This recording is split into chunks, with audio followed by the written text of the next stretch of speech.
Saudara diberkati oleh Tuhan, Israel tatkala keluar dari Mesir menuju tanah perjanjian, maka menurut Alkitab 40 tahun mereka dibawa berputar-putar. Sesungguhnya menurut bilangan pasal 13 tadi, bahwa mereka melewati jalan orang Filistin yang berbentuk V, yaitu dari ujung telunjuk saya ke ibu jari. Nah, ini dekat sekali, kurang lebih mungkin 4 tahun saja. Namun kenapa mereka dibuat berputar-putar? Selain dosa mereka, yaitu penyembahan berhala, persungutan, bahkan tidak menghargai Tuhan, tidak menghargai pemimpin seperti Musa, dan lain-lain. Tetapi ada dua hal yang kita mau belajar dari kenapa Israel berputar-putar 40 tahun atau dibawa melalui jalan padang gurun Sinai. Yang pertama yaitu bahwa Israel mau dididik di dalam iman. Ini yang pertama. Dididik dalam iman maksudnya begini. Karena mereka akan menjadi pilot project, atau mereka akan menjadi bangsa percontohan untuk seluruh bangsa di dunia ini. Maka mereka harus memberikan contoh di dalam keteladanan iman.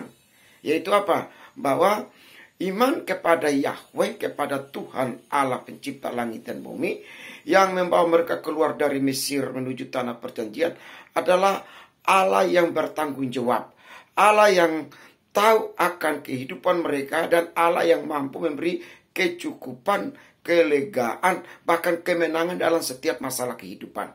Hal itu dibuktikan dengan tatkala Musa bertanya kepada Tuhan di semak belukar atau semak yang menyala-nyala itu, tapi tidak terbakar, bahwa dengan nama siapa atau dengan apa saya akan meneguhkan atau mengiyakan apa yang dikatakan hari ini. Tuhan hanya katakan, Eye aser Eye, I am is I am. Nah, I am is I am itu sama dengan I am Immanuel. Aku yang sudah ada, yang sekarang berbicara dengan engkau, dan aku juga yang akan ada, yang menuntun kalian atau umatku keluar dari tanah perbudakan menuju tanah perjanjian. Jadi yang pertama adalah bahwa Israel dididik di dalam iman. Dan di dalam pendidikan iman itu Allah menguji mereka. Uji artinya mencari kualitas iman. Dengan misalnya tidak ada air, tidak ada makanan seperti biasanya. Supaya apa? Mereka kuat. Orang yang kuat dalam iman, tatkala ia keluar sebagai pemenang, maka dia akan berkata, aku mampu karena Tuhan Yesus baik. Jadi yang pertama, mereka disuruh berputar-putar karena mereka ingin dididik dalam iman. Yang kedua adalah supaya mereka dilatih berperang. Saudaraku, kenapa dilatih berperang? Di dalam kisah Keluaran, tatkala mereka baru selesai dari Laut Teberau, mereka di padang gurun Sin, atau mereka melawan bangsa Amalek, tatkala Musa mengangkat tangan dan ditopang oleh hamba-hamba atau abdinya saat itu, maka kita berkata bangsa Israel menang. Kenapa ditopang?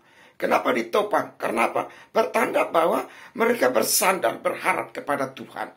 Oleh karena itu, mereka dilatih untuk berperang dalam pengertian bahwa selain bangsa-bangsa yang akan mereka hadapi di tanah Kanaan itu, yang harus dimusnahkan, dijauhkan, karena bangsa-bangsa ini tidak memiliki ilah atau Allah seperti Allah Yahweh.